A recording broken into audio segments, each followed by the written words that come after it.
సుదర్శన్ రెడ్డికి వస్తాయి. రా.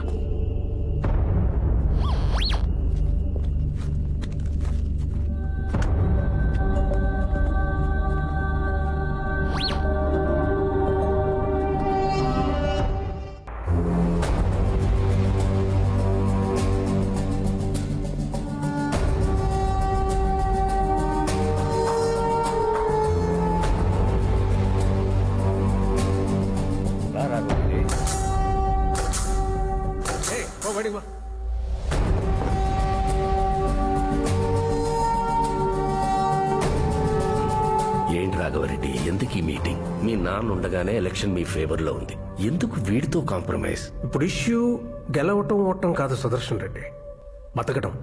కనీసం ఈ జనరేషన్ లోనైనా వీళ్ళు కొట్టుకోవడం ఆపైపోతే ఎలా? అతను ఒక ఇనిషియేటివ్ తీసుకున్నాడు, దాన్ని మనం ఎంకరేజ్ చేయడం మానేసి అసలు ఈ మీటింగే వేస్ట్ అంటే ఎలా? అసలు ఈ మీటింగ్ గురించి బసిరెడ్డికి తెలుసా? ఇంకా తెలీదు. ముందు వీళ్ళు ఏదైనా ఓ అగ్రిమెంట్కి వస్తే. వీడితో నాకు అగ్రిమెంట్ ఎందుకు ఇస్తారండి? వీడు మా నాయన్ని పొడిచినాడు, నా పిల్లల్ని చెప్తానన్నాడు. ఆల్రెడీ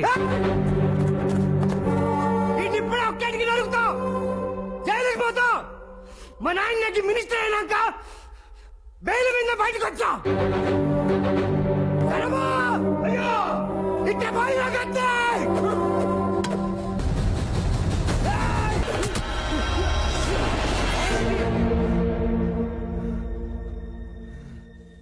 నిన్ను చంపే జైలుకి నేను పోతా.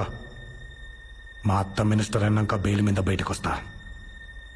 ఈ ఆప్షన్ నీకే కాదు, నాకు కూడా ఉంది.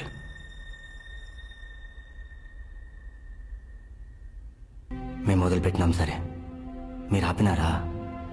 మేము నరికినాం సరే, మీరు ఒదిగినారా? తిరిగి కత్తెత్తినారు కదా. ఏ రాఘవరెడ్డి మాట్లాడవే? I'm sorry.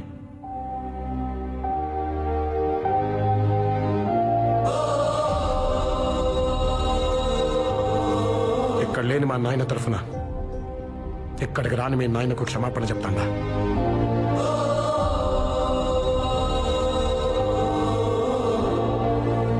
ఆ రోజు మీ నాయన తల నరికిన వెంటనే మా నాయన ఇలా కూర్చొని మాట్లాడుంటే ఈ 20 ఊళ్ళ బతుకు వేరుగా ఉండేది. కనీసం మన పిల్లలకైనా అవకాశం ఇద్దాం.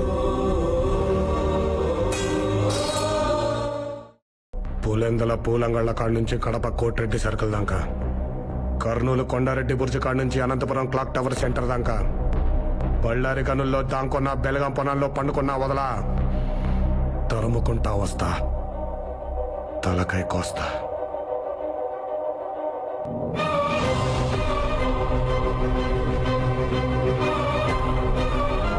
వెళ్తున్నాడు చూసావా బాలరెడ్డి, ఆ టార్చ్ బేరర్.